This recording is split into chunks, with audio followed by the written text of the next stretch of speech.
Just like yesterday, we are going to start by reciting Namo Tassa 3 times. Namo Tassa Bhagavato Arahato Samma Sambuddhassa. Namo Tassa Bhagavato Arahato Samma Sambuddhassa. Namo Tassa Bhagavato Arahato Samma Sambuddhassa.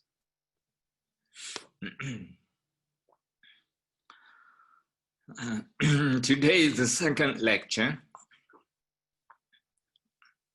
of Introducing Buddhism series of the Buddhist Society in London.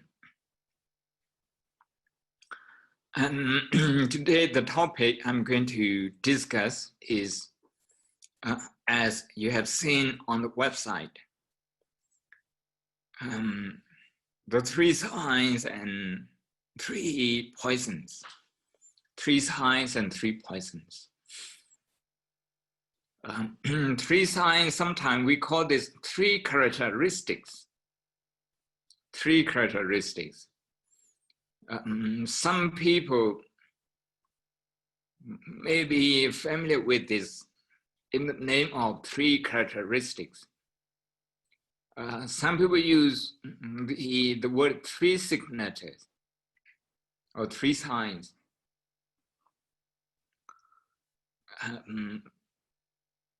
Among the Buddhists, this is a well-known set of teaching. To other people, these 3 signs, maybe they are less familiar with. And even among the Buddhists, when we talk about the 3 signs, when they hear the name, like impermanence, suffering, and non-self, in Pali called tilakkhana, and the 3 signs are impermanence, anicca, and suffering, dukkha, and then non-self, anatta. Usually, people take it as being negative. As being negative, impermanence, they take it very negative, suffering even also. Non-self, really non-self, no self, no me, no you. Again, this is something they take it very negatively. So today, I'd like to present to you that these 3 signs, this set of teaching, as we call 3 signs, 3 characteristics, is very positive. Very positive. And this is what I intend to explain throughout the lecture today. Sometimes the word impermanence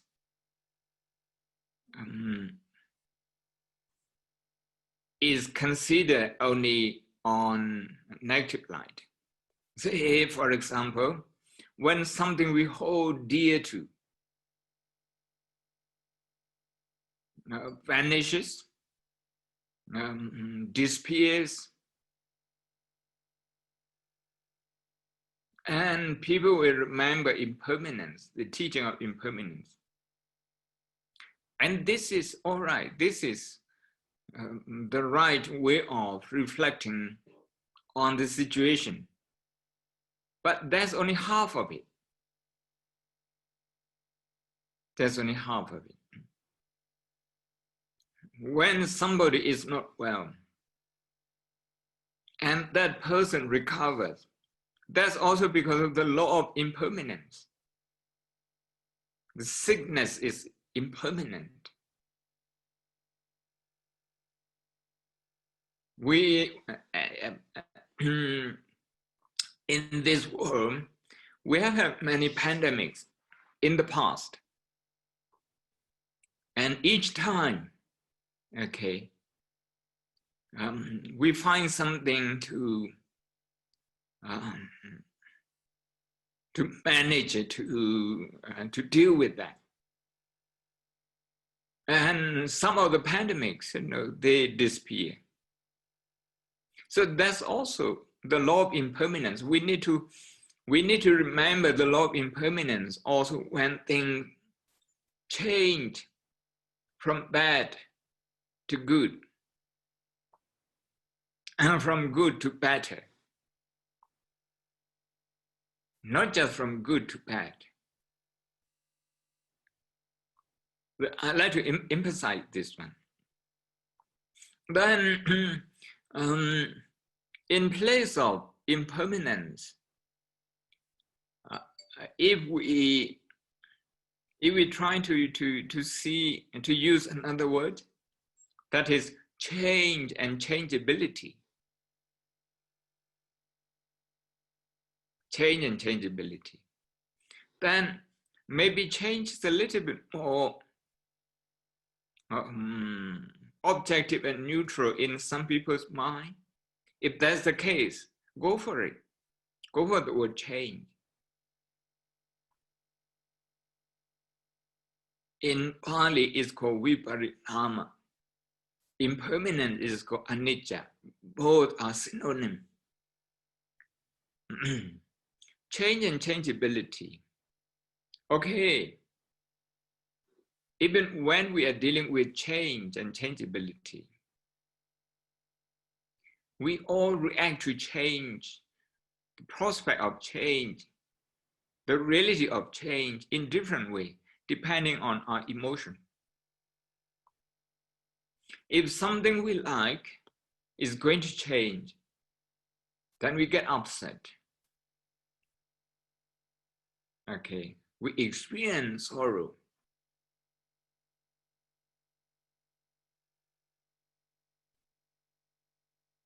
But if you get bored, you want the situation to change,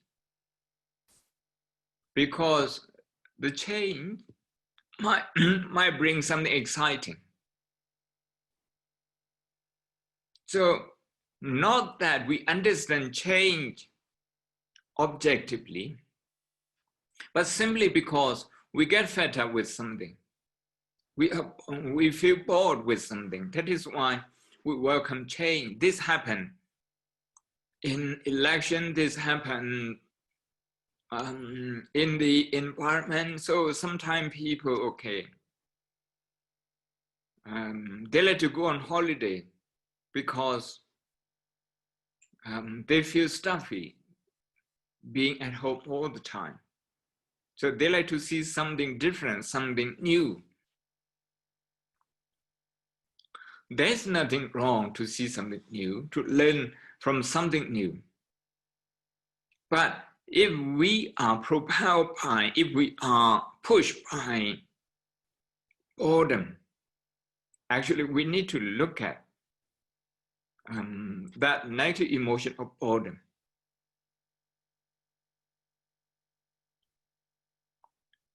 So there are two sides of it. One is the negative emotion, which is boredom. Boredom is about rejection. It's about rejecting whatever you are doing at the present moment, whatever you are eating, whoever you're with, whatever you're doing, wherever you are, boredom means rejecting all of that.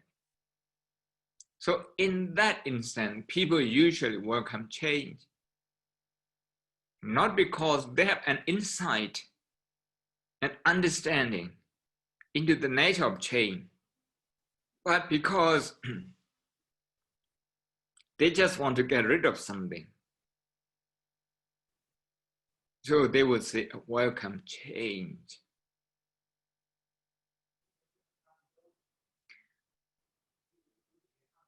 Other times,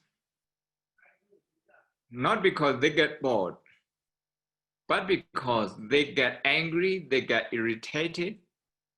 That is why they want to get rid of something. In that instance, also people would like to have change. Say in the election, if you feel aversion towards something, maybe government, maybe an elected officer, then with that negative emotion, you can't see the good thing in that person, and you want to have a change. But the two reasons for change, the two reasons that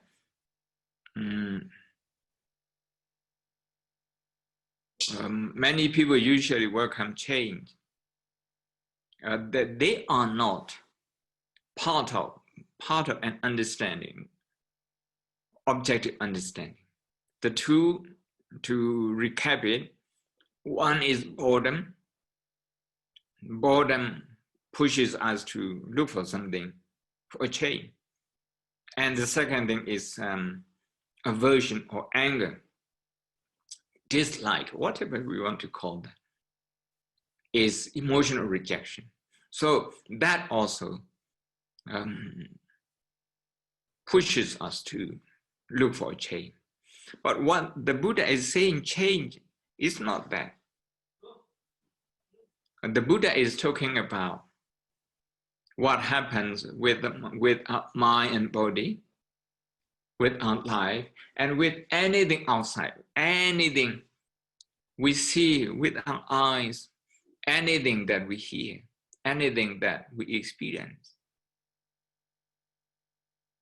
So when we talk about change in this aspect,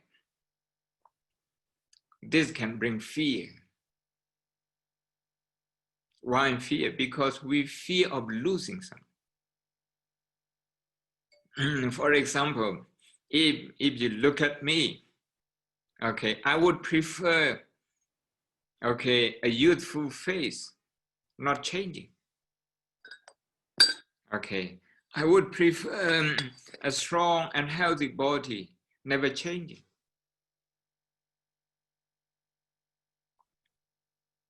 And when I was young, I used to have a strong voice. And then at Oxford, just before I completed my PhD, I totally lost my voice. And I have regained it now to a certain extent. So I can see change, the process of change is always there. But when we say the process of change, or the changeability, the possibility of change, we are not talking about being resigned to the nature of change and not doing anything about it. No, it's not about passive acceptance of the law of change, but it's about understanding how change happens in day-to-day life, in our body, with our cells, with molecule, with DNA, with all that, changing minute by minute, second by second. To understand that, and then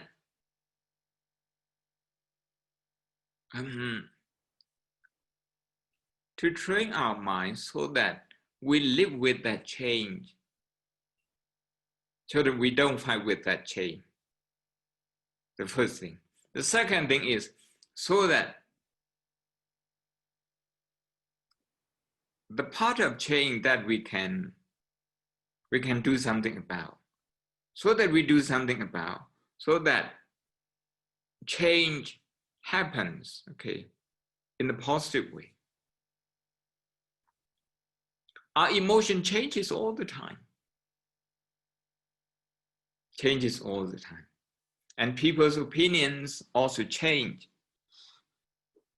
So within that change and changeability, we talk about human effort, that I touched upon when I talk about life of the Buddha yesterday.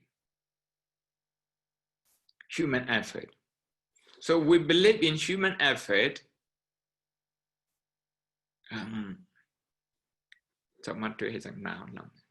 We believe in human effort. We believe in human effort so that we do something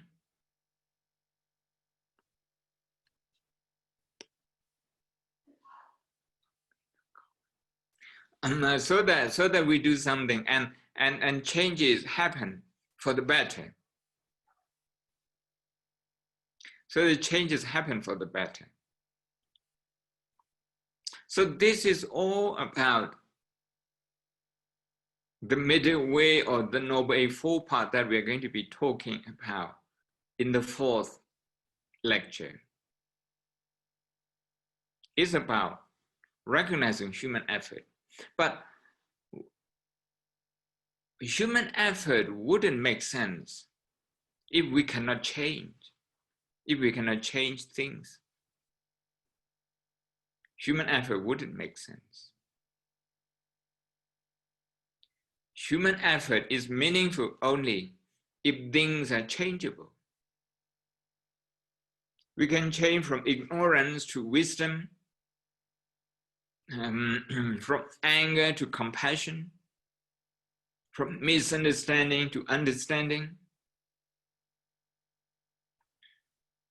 from blaming each other for the COVID-19 to understanding and collaboration. So we need this natural law of change and changeability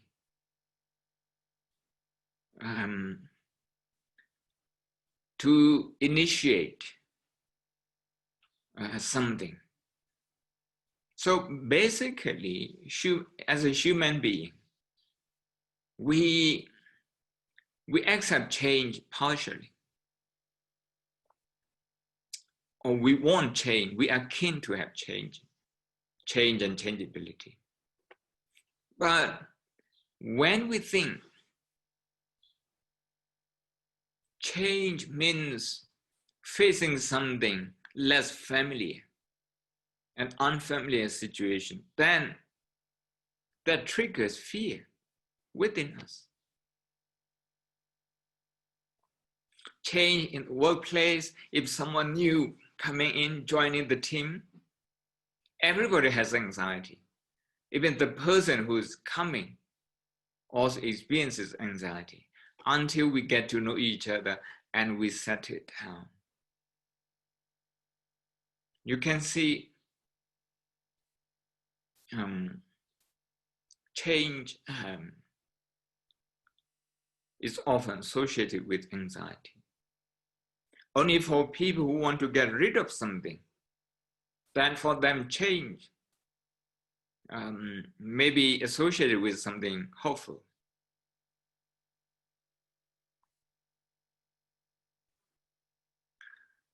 But as far as the Buddha is concerned, okay, as far as the Buddha is concerned,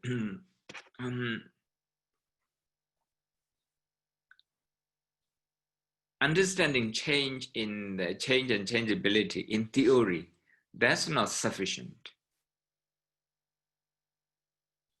We need to be observing mindfully, with strong mindfulness, how our emotion changes in real time on the spot, how our physical body changes in real time and on the spot. So this is reflection on what we call impermanence. The things are changing all the time. Okay, now when something changes, and we fear that we're going to lose something, we're going to fight with this change. We won't accept this change. And we we can't see the positive aspect of it, that this change may bring something good, and we have an opportunity to affect this change.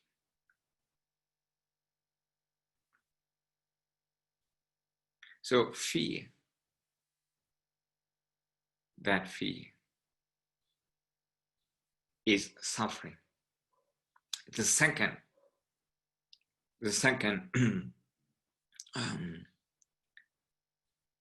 of the three signs. When we talk about suffering, I'm going to talk about this, explain this a little bit more tomorrow.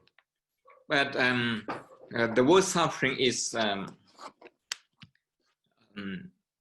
not popular with anyone, with Buddhist or non-Buddhist, because if we have to study about suffering, we do so because we want to get rid of it.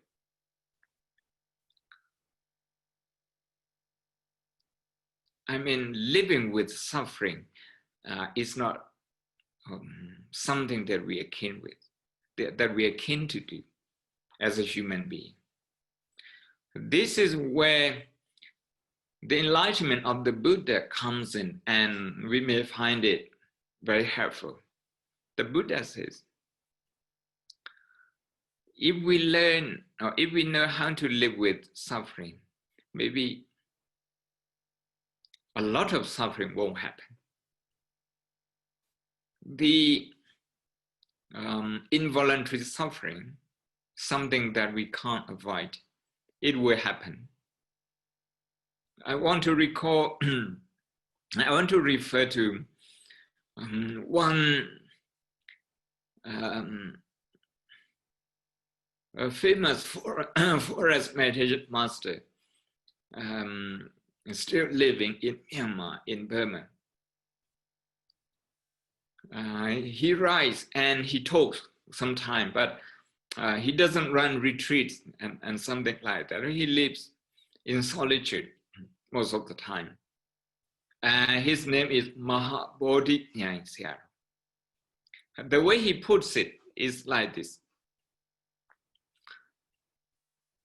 Involuntary suffering is only a quarter, 1/4.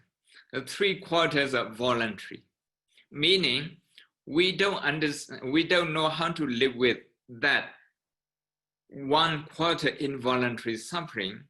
As a result, we multiply, we top up suffering. We top up suffering. Let me give you an example. Every now and then, okay, every few hours, this body, our body, requires food. We get hungry. This is involuntary suffering. It doesn't matter which religion you choose to follow or not at all. You know? It doesn't matter. This is the nature of the physical body. So every few hours, we have to take care of this body with food and with drink.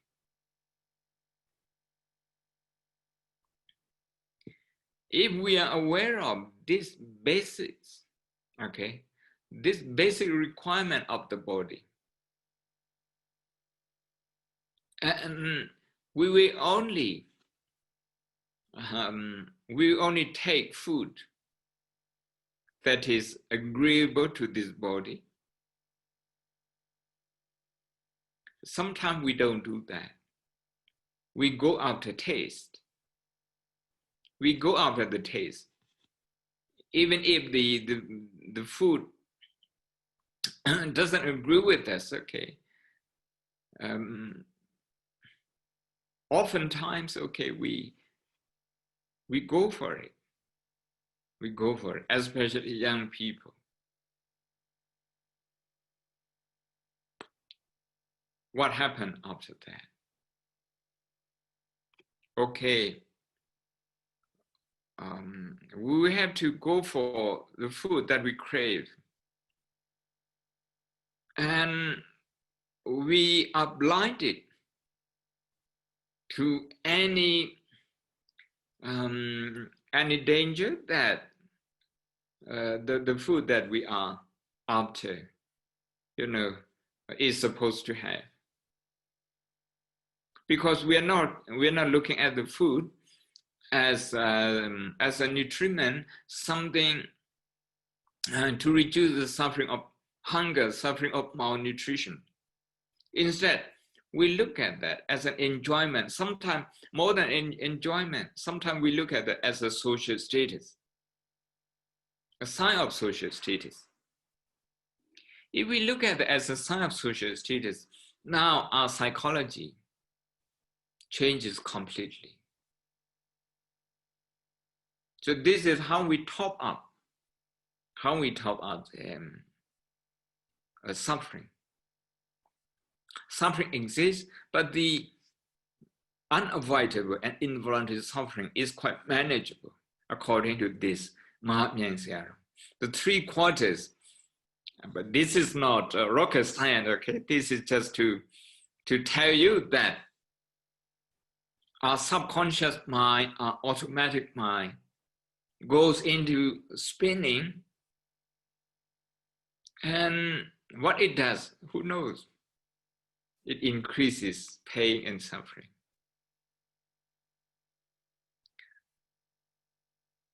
The only reason that the mind is doing that is because it doesn't know what suffering is and how to live with that. So if you are hungry, for example, this is my favorite example. If you are hungry, give yourself 1 minute and observe that hunger, observe that suffering. Some people would argue with me, I mean, hunger, you're getting hungry, how could you call that suffering?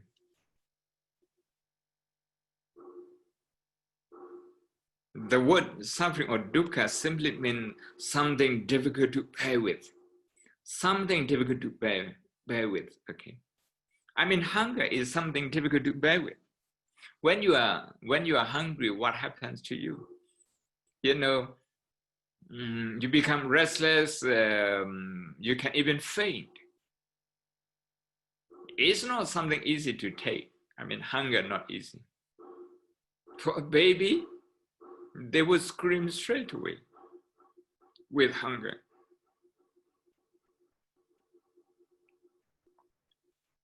But to recognize and accept this hunger, it doesn't add you any pain.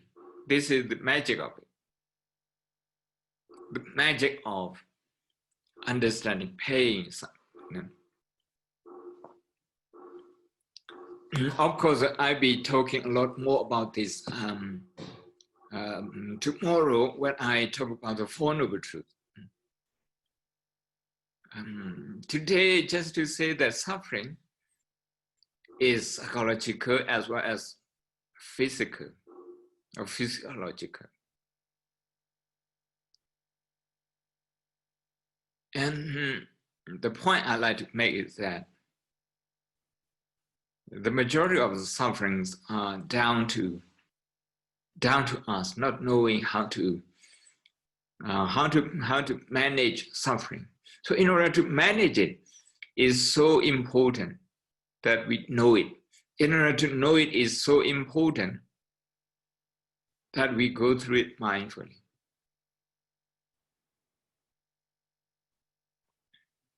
If you get a headache, before you take a paracetamol, in some country, Panadol, okay, before you take that painkiller, if you just experience that headache for 1 minute, for 2 minutes, just breathe in and out nicely and experiencing that headache. And trying to see how subconscious mind is trying to take over, trying to dictate you to do this, to do that, to resist that pain, that suffering. I'm not asking you to spend a whole day with headache, but just maybe 1 minute, 2 minutes. If you accept that pain, okay, it's okay to have this headache. It happens. Okay. You can tell yourself, you can comfort yourself, okay, later I'm going to take paracetamol. Now, for 1 minute, for 2 minutes, because Ven Dhammasami suggests that we live with the headache for 1 or 2 minutes. I'm going to try it. Just try it. Okay. In 2016, I broke my ankle in Singapore. So I had an operation and an implant. So for the first few days, despite the painkiller, you would experience some pain, especially at night. And with slight movement of the feet, you do experience pain, and you wake up in the middle of the night. So every 1 or 2 hours, you just wake up.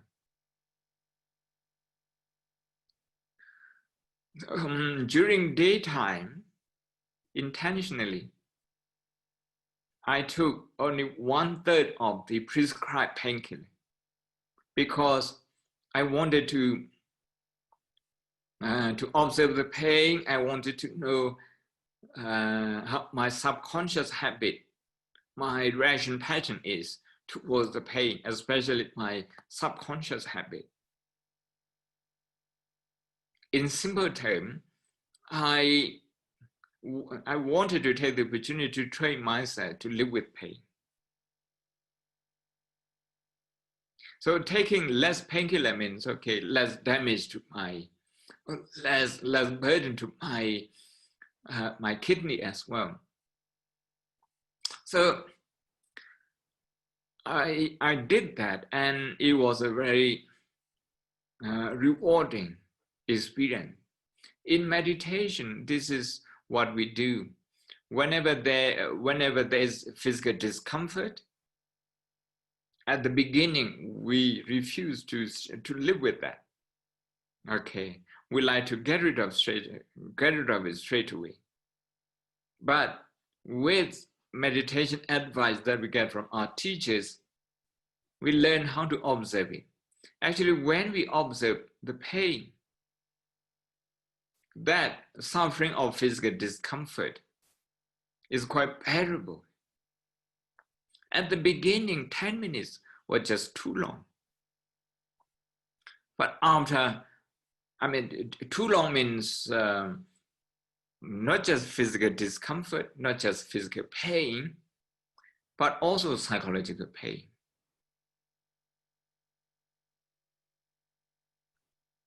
We didn't know that those psychological pains were avoidable. We didn't know. But with good meditation advice, we persevere, and we came to know that it's okay to have pain.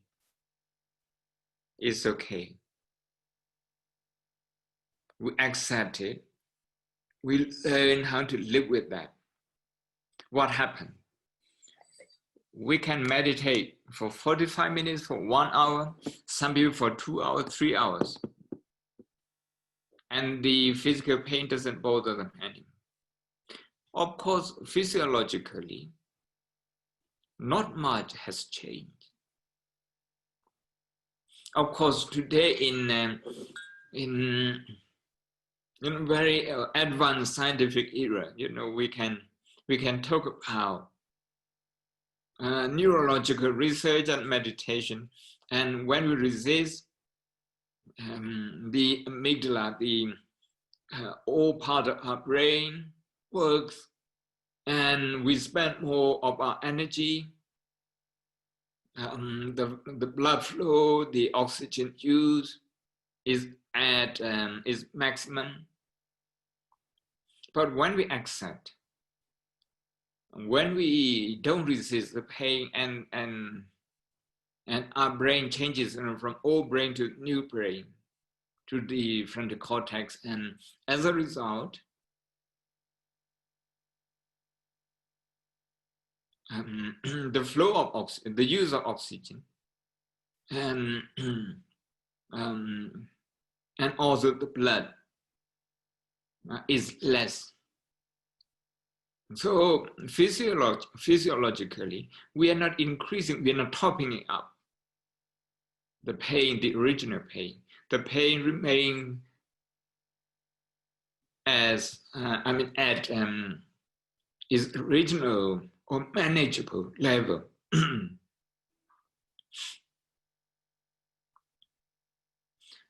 So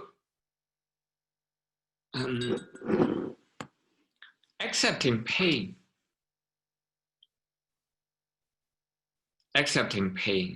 can only do good to you. But accepting, it doesn't mean we are not doing anything about that. It doesn't mean that we can't do anything about that.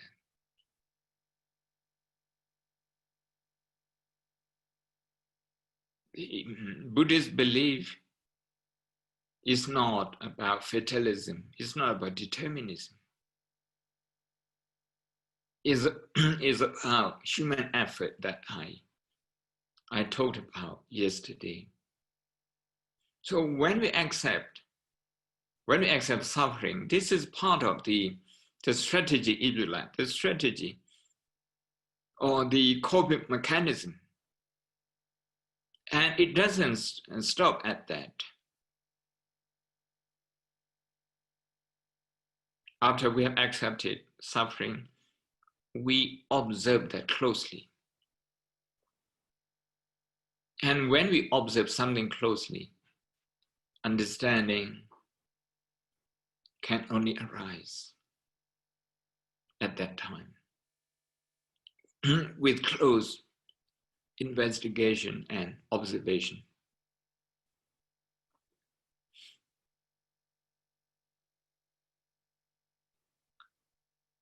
Now, sometimes suffering, like earlier I was talking about, the suffering of hunger, the suffering of physical discomfort. When we are hungry, we don't usually think about other people who are also hungry. No, we don't think about our neighbors who might also be getting hungry. Between 12 and between midday to 2 p.m., this is the time, by habit, through habit, this is the way people in England get hungry. At that time, when we get hungry, we just want to stop working and go and grab some food. There's nothing wrong with that. But one thing that the Buddha advises us to do is that when you get hungry at that time, experience that hunger maybe for a few minutes, for 1 minute, for 2 minutes, and think about other people who might be hungry, in your office, your teamwork, maybe people outside, or people who have no choice but to work during lunchtime, maybe news people, news readers, and policemen, and whoever. Think about them. If you think about them, then you come to see that suffering is a common feature of human life. Is common humanity, the word that I used yesterday. In that sense, in that aspect, suffering is not me, it's not unique to me. It's me, but it's not unique to me. Okay, you experience hunger, but that hunger is not unique to you. In that sense, we say there is no permanent self, meaning permanent identity. Okay, is a process of experience. Hunger is a process of experience. Physical discomfort is also a process of experience.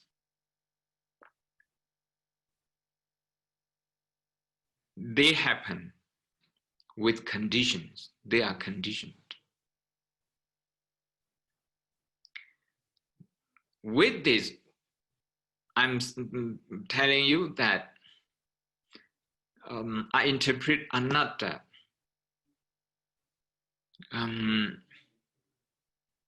to mean, okay, not just me. Anatta means not just me.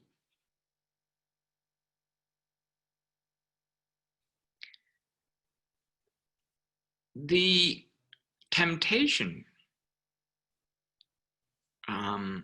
to see things as me, as mine, is very strong in us, because we all have to fend off for ourselves.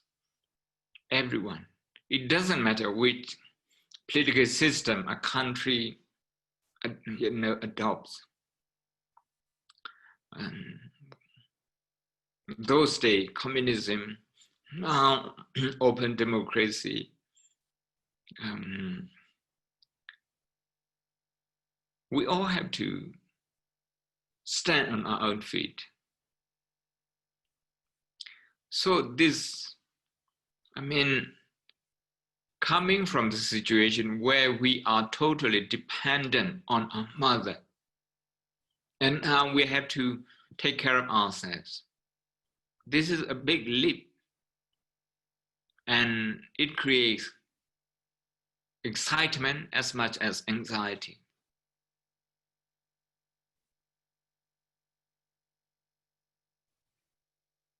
Young people, 18 years old, going to university, they all feel very excited. But once they reach university, they all cry because they miss home for the first few weeks.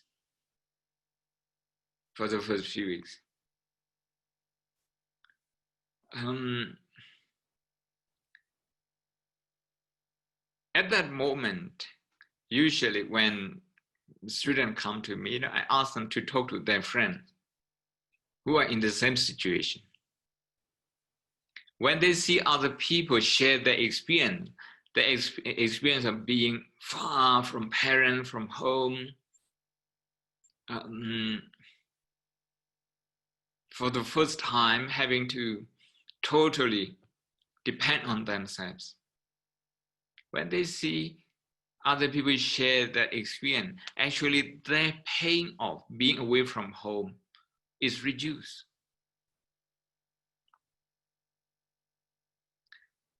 So anatta means this one. This is the third sign is this one.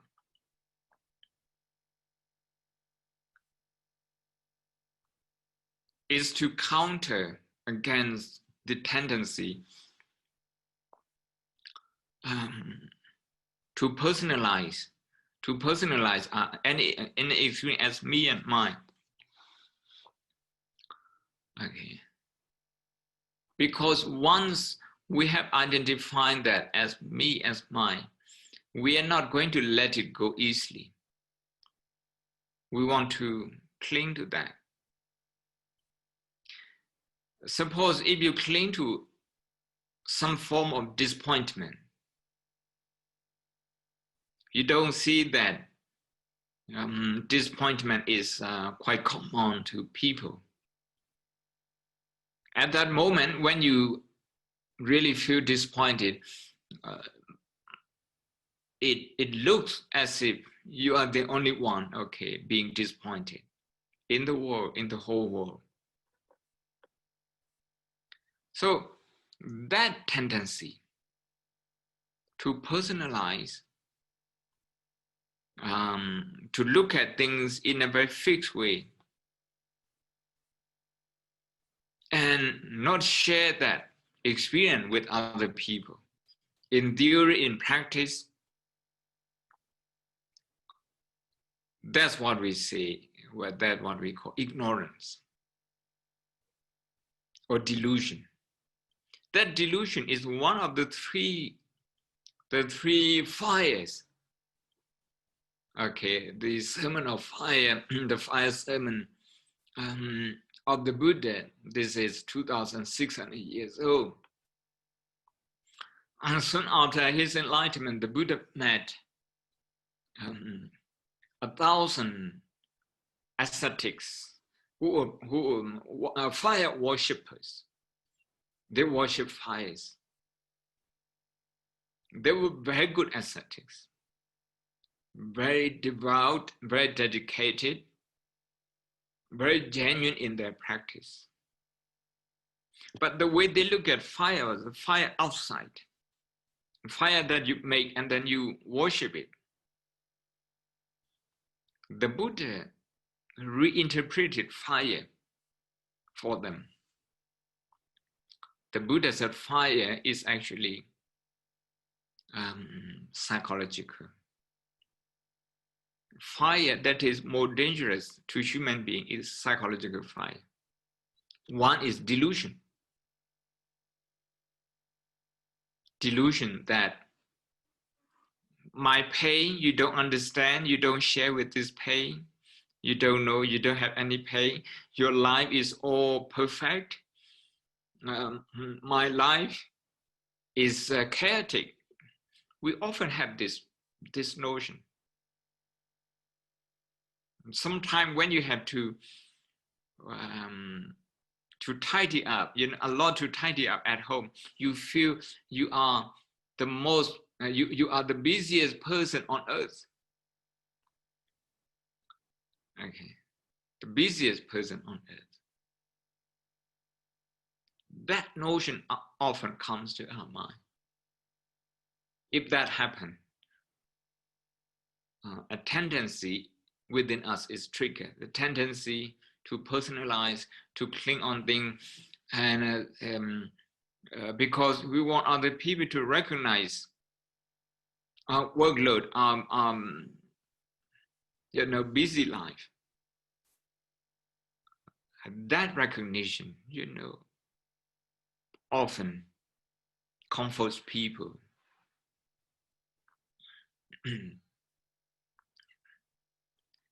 But we can get addicted to that recognition for our suffering.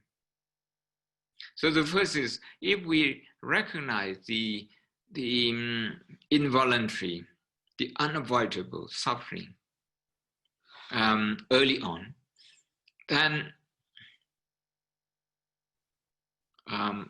the insecure feeling, needing other people's attention, needing other people's recognition, to recognize our pain, okay, will be minimal.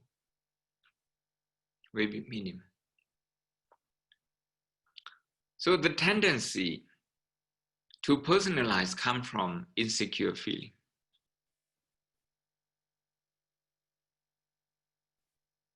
Because in the world, we have to share limited resources with many people. Within a nation, or internationally, or within a family, with uncertain future, we feel insecure. When we feel insecure, it's very easy to personalize, to cling to something that we know, and to resist change, and then to subconsciously top up the pain that is unavoidable. The top up is avoidable. The top up itself is avoidable. So it's in dealing with suffering that we talk about the other poisons, starting from anxiety, to agitation, to aversion, to anger, and to hatred. These are different degrees of anger or destructive emotion, which is the second fire. The second fire. It creates a lot of unnecessary stress and pressure on the mind, on the body. When we feel insecure because people have not recognized standing in the society, or maybe insecure, we feel insecure whenever we think about uncertainty of life. Or sometimes we just want to be recognized that we do better than other people.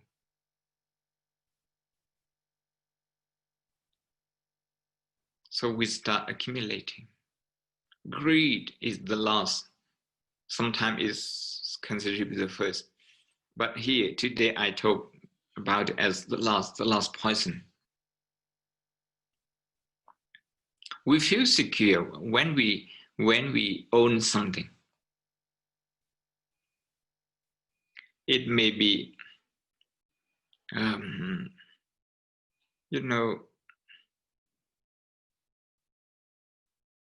false sense of security. But that's what we go for. And usually we do go for things more than we need. And when that becomes habit, what we do is that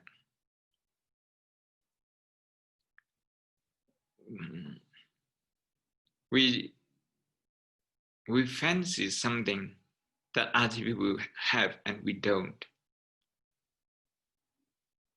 At that time, greed becomes a real poison.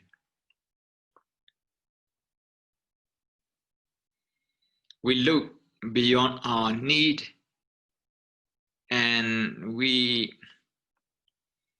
get carried away by our want, and we will never be able to fulfill our want.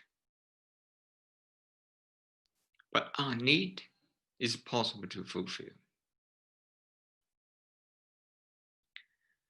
So you can see that the three signs, they are quite interrelated. And the three poisons also interrelated.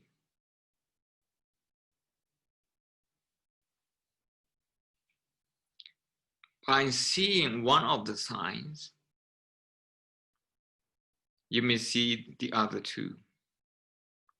For example, in the first sermon, the Buddha just explained to the 5 ascetics,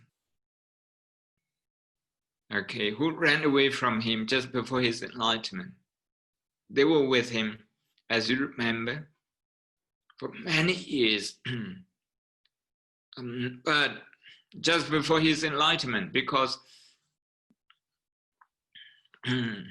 he decided to give up the ascetic practices. So they were all disappointed and they left him, as I explained yesterday.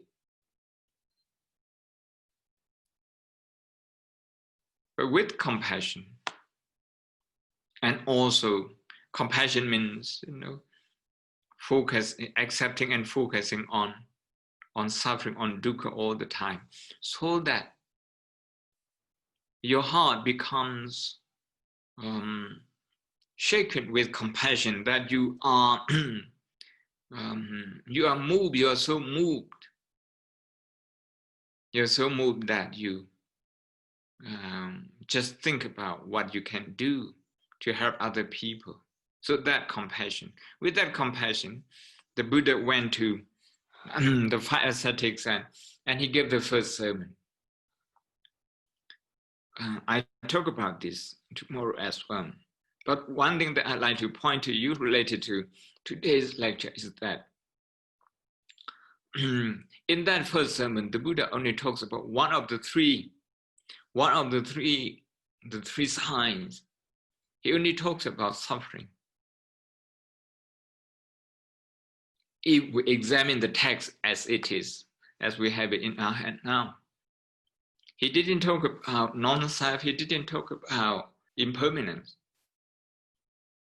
But after the monks, after they understood suffering, the insight, the insight that they got was expressed in terms of understanding impermanence, understanding change. They express whatever arises, passes away, whatever comes, goes. So by observing suffering, they understand the law of change, the law of impermanence.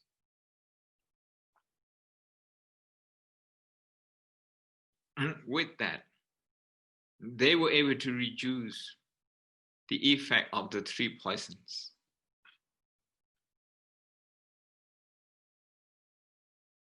And they continue to practice for a few more days,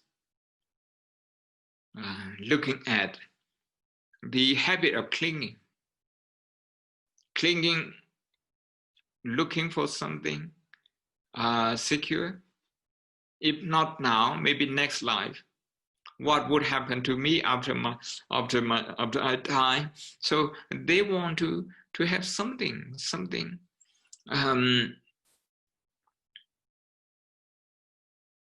to hang on to comfort them, so that they feel secure. So the Buddha finally, work with them on that point. That's the second sermon, and they all became enlightened. I think I stop here. If you have any question, I would be happy to entertain them.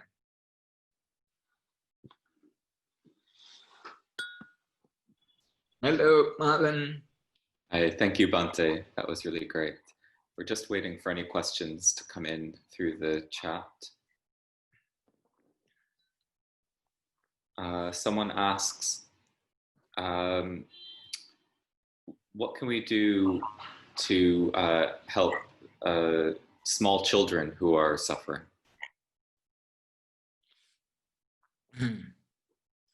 The first thing is to comfort them, to give them reassurance in words or through sympathetic look, and to try to find out, why they are suffering, what they are suffering from, without being judgmental. Okay, if we just focus on that pain, and then we will see there are things that we can do. Maybe sympathetic learning. Sometimes it's not learning. I like to refer to you one of the books that I have read recently. It's called The Whole Brain Child. Now, how they use latest neurological research and also mindfulness to help children. There's one of the 12 strategies they have in that book is called connect and redirect. Connect means you need to connect with the child, the child's pain, the child's suffering, and then to help the child to reconnect with that with that suffering. Otherwise, if the pain, if the suffering is not managed mindfully, it will remain as a trauma. So in order to deal with that trauma, it's important that the child, is able to make sense of that suffering. In that book, the child, in the first chapter, the child in question hasn't learned how to speak. I mean, he's still quite young, and he had an accident. So that the mother who is very well-informed neurologically and also mindfulness, would help her son, to reconnect with the incident, and then to redirect his attention, the child's attention, to something else. So there are a lot of things that we can do to help. The first thing is, of course, to accept suffering, to accept the pain, to accept the problem. First, we who would like to help, we need to connect, to stay connected with the pain and also our emotional reaction, so that we don't get bogged down, by our own emotional reaction. That's one thing. The second thing is, of course, to help the child to connect with the pain, so that we can move on. I also like to refer you to another book. Is the biography of Professor James Doty, from James Doty, D-O-T-Y, from Stanford University, a neurosurgeon. That's about his life, because he came from a troubled background, and he didn't have enough to eat, and his parents were quarreling. His father was alcoholic. His mother was, she had a big health problem. So growing up, he looked at the world as something, as a place, full of injustice, and everyone, he sees that everyone having enough in their life, he sees them as something to feel bitter about. So he grew up with that bitterness. And at the age of 13, after he practiced meditation, he accepted that it's okay to have suffering, it's okay to have problem. And out of that, from there, from that time onward, he also started recognizing his potential. So you can see, accepting suffering actually calm your mind down and then help you to see your potential. James Doty is, you can Google it. His book is on the internet. It's about the brain, and yeah. The title of the book is called Into the Magic Shop. Into the magic shop. Yeah, that's another question, please. Thank you, Bhante. I have a question here that asks, is there a Buddhist parallel to the psychological concept of the subconscious?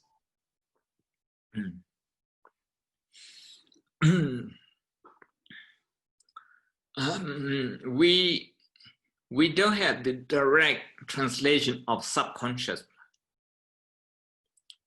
but we have a lot of explanation that can be considered as explanation of subconscious mind. Subconscious mind.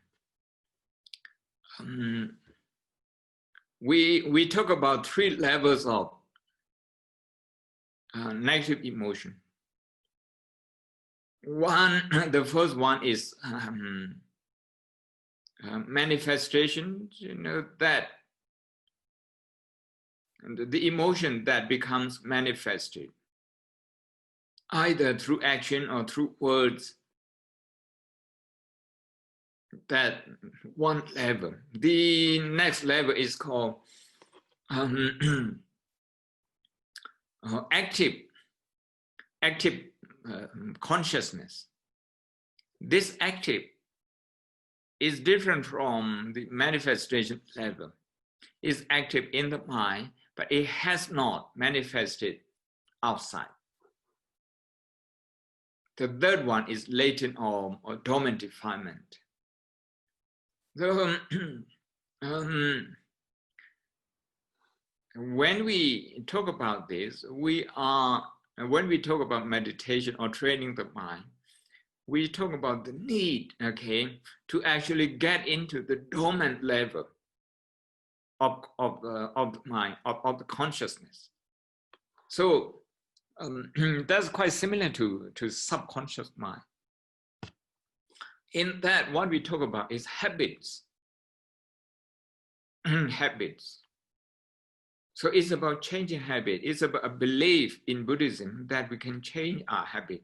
So we return to change and changeability as something being positive.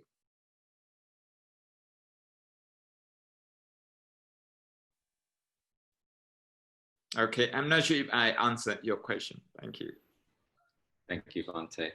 I have a question here which asks, how can we use the teachings on the 3 poisons to combat addiction?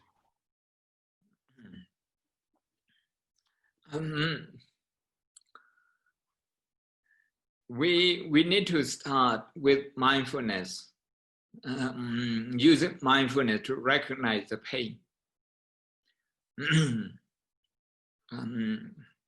If we don't see, okay, addiction as pain because that addiction is pain in itself. It dictates us to go for something, maybe internet, maybe alcohol, maybe gossip, maybe drug. You see, any kind of addiction. So that addiction, it can be recognized if we recognize it with mindfulness. Okay, now this urge, this strong urge is addiction.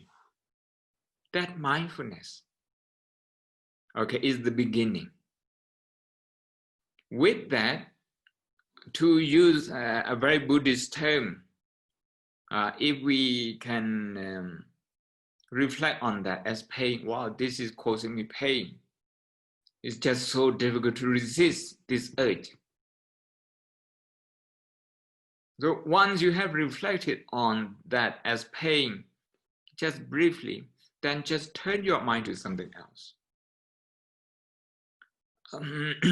I like to refer you to 2 books. I don't remember the name of the author of one book. It's called Mindfulness for Addiction. Mindfulness for Addiction. That's one book. It's a very good book. It's written by a psychiatrist in America. You can Google that. It's quite easy. The other book is called The Mind and the Brain, written by Professor Jeffrey Schwartz from UCLA Medical School in America. Published in 2002, he used mindfulness to replace behavior therapy in psychology. You know, when people have obsessive and compulsive disorder, in line with addiction, not exactly the same, but the same direction. He believed that behavior therapy is so cruel. So he wanted to replace that. And he used mindfulness to, in his research.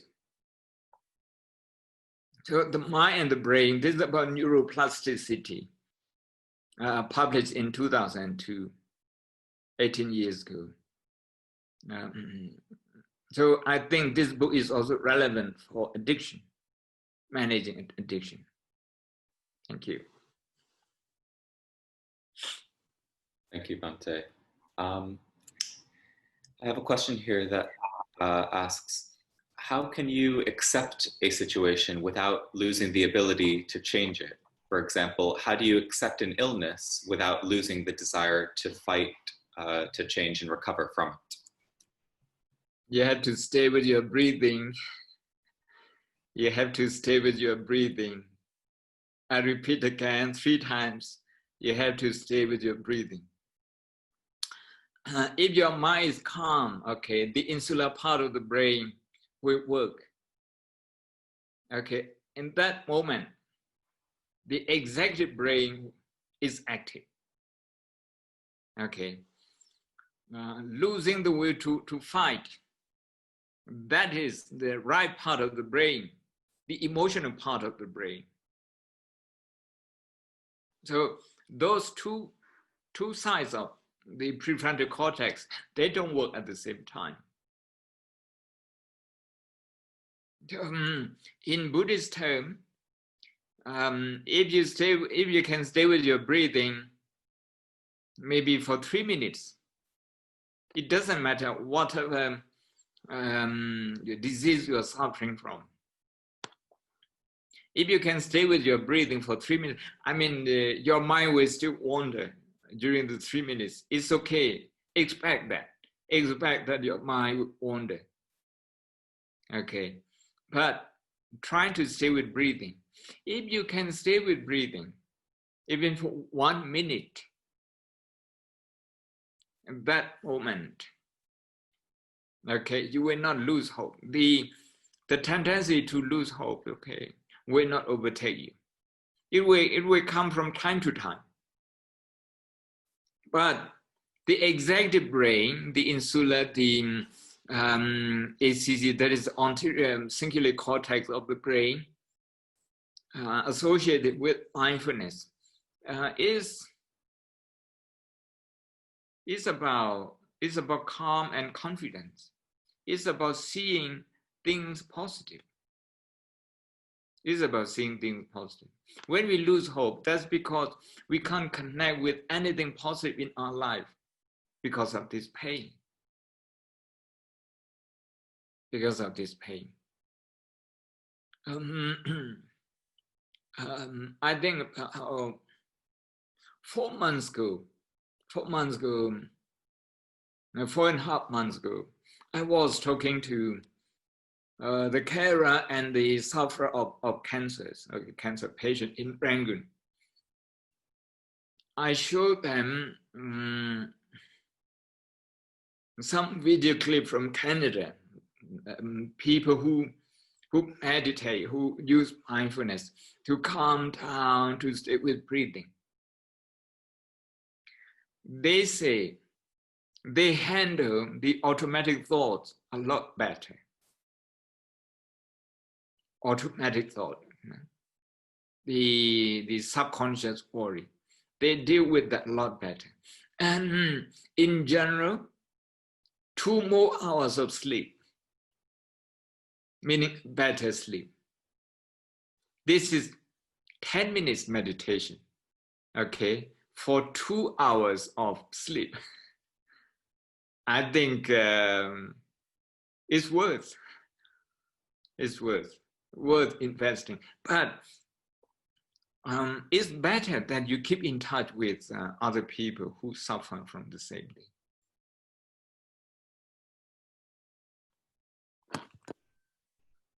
Okay, we may have one or two more questions if you have. Thank you. I have a question here which asks, what if someone is addicted to meditation? Would this be a positive addiction? Thank you.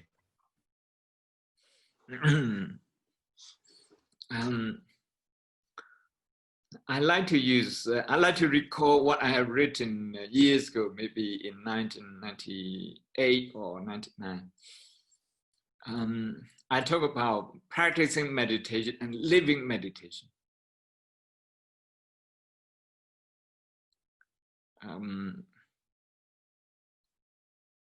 If you say practicing meditation in terms of sitting in silence,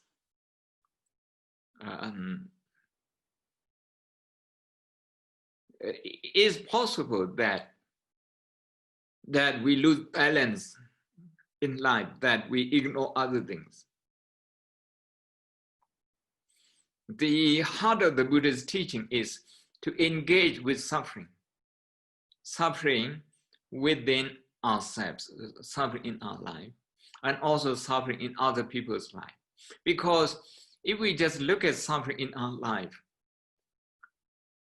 we tend to personalize it, and we tend to run away.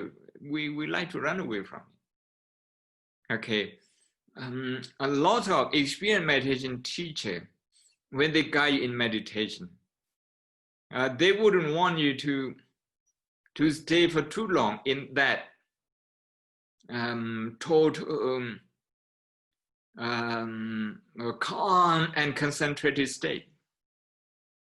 They want you to use that concentration as an instrument to focus on suffering, to focus on the our habitual, our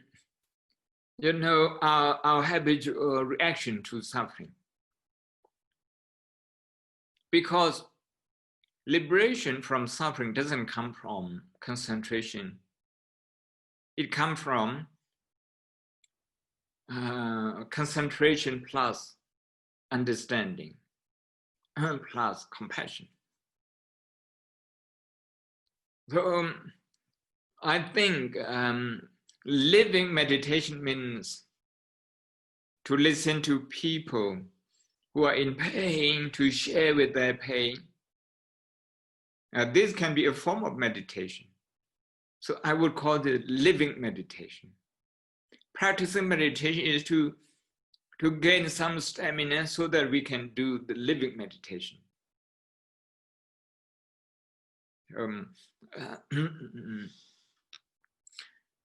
I don't answer your question in paraphrasing, okay? I don't say yes and no, but I'm describing the scenario that in meditation practice, there are times that we feel good enough with our concentration, with our calmness, we feel satisfied with that.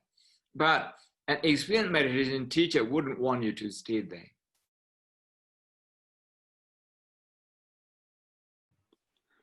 Thank you, Bhante. Do we have time for one more question? Okay, sure. So someone asks, how can I deal with negative criticism? Thank you.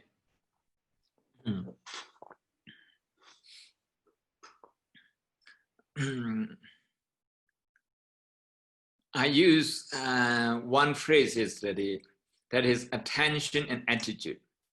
So I like to bring that back to answer your question.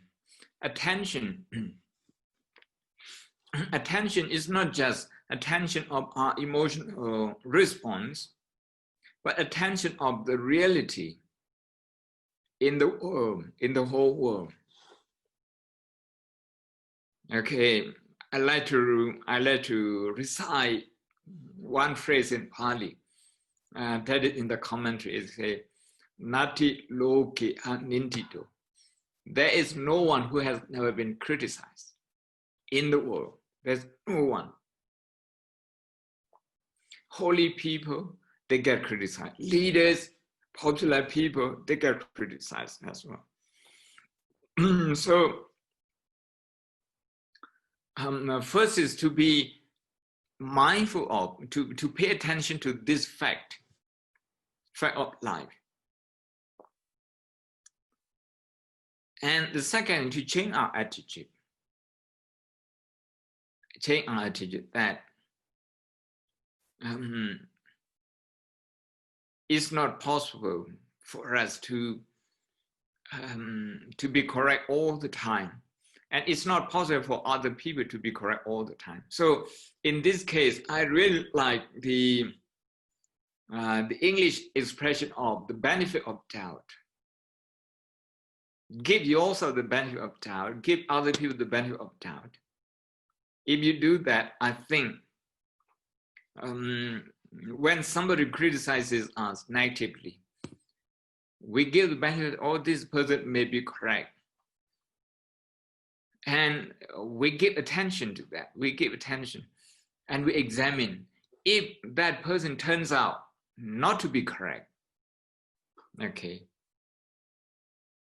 to be not factual, then we have to accept that, okay, people can make mistakes.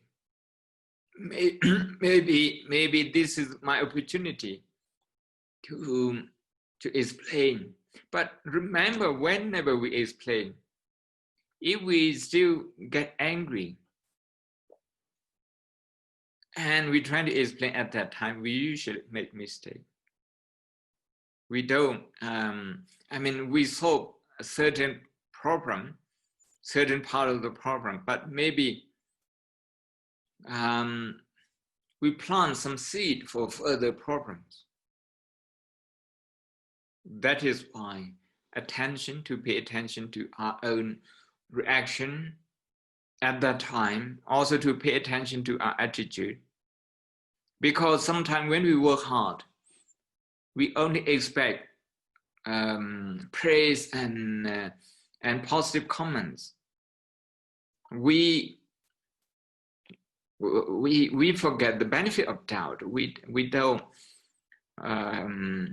have a provision for negative criticism. So if we expect negative criticism, then when it actually comes, it's a lot easier to deal with. Thank you. Thank you, Bhante. Thank you on behalf of everyone. Many people are sending in thank you messages in the chat. So thank you.